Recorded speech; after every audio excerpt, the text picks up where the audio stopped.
Within the next 15 years, people could have their brains zapped to boost creativity. The process is based on functional MRI studies, and it's headed up by Adam Green, the president-elect of the Society of Neuroscience of Creativity.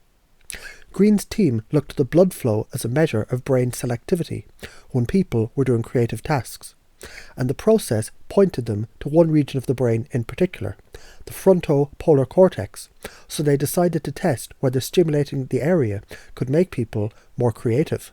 One surefire way to boost creative thinking is to try. Creative thinking isn't made out of a magical part of the brain, Green says.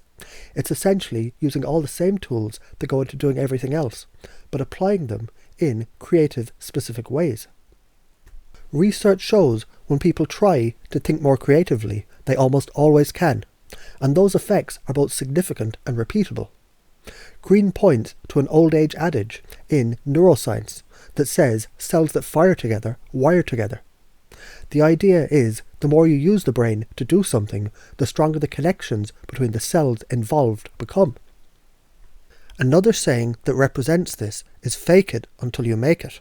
The key to this is dedicating more time in your day to actively thinking, which usually means unplugging from email, social media and more.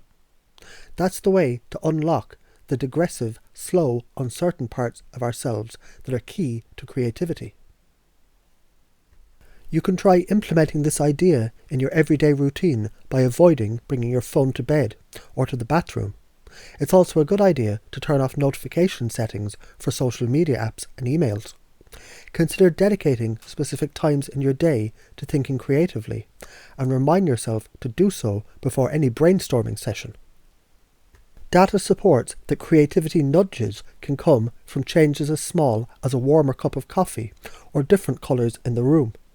Try switching out some of the items on your desk, orienting yourself differently, or doing an overhaul of the bulletin board that you sit facing. Know that those nudges don't only pertain to your physical surroundings, but they're also connected to your social settings. Take advantages of opportunities to periodically work in different areas.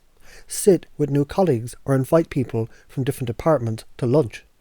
Although you might not have much control over the work environment, making any possible adjustment can translate to a significant creativity boost.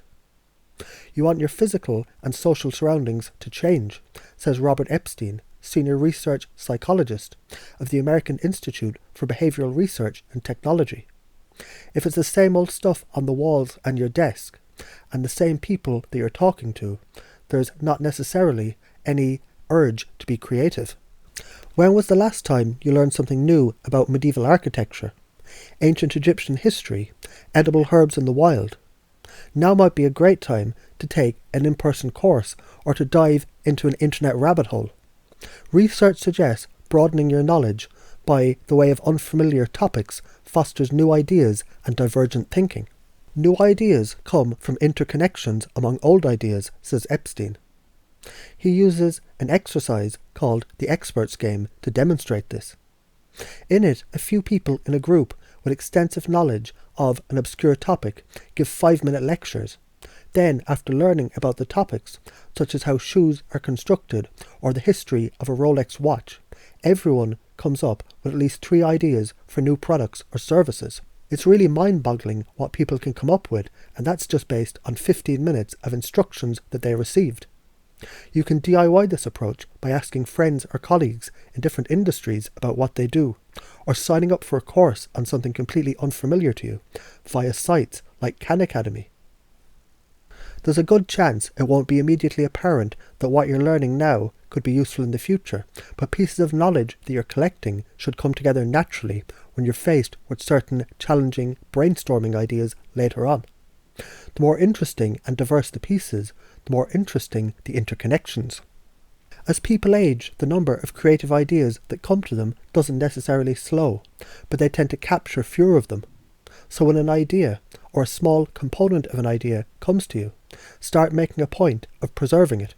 Jot it down on your smartphone, write it in a pocket-sized notebook that you carry, or sketch it on a napkin. Capture now and evaluate later, says Epstein, who says his research has shown over and over again that capturing your new ideas is likely the most valuable aspect of boosting your creativity. Challenge yourself in new ways, especially when it comes to overarching issues in your industry.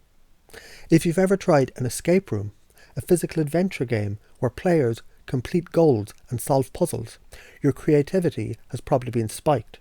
That's because challenges act as a catalyst for you to think creatively and to come up with simultaneous ideas or solutions. For example, if you turn a knob and find out a door is locked, you begin to automatically brainstorm ideas and solutions. You can stimulate yourself similarly at work by setting a time limit for a task or taking on an ultimate challenge in your industry, Epstein says. Think about the overarching issues and the questions in your field. How do I end world hunger in 1 week? How can I invent a phone that doesn't require a charger? And practice brainstorming the open-ended solutions. To book a consultation or to learn about herbs, supplements and natural treatments, check out my website.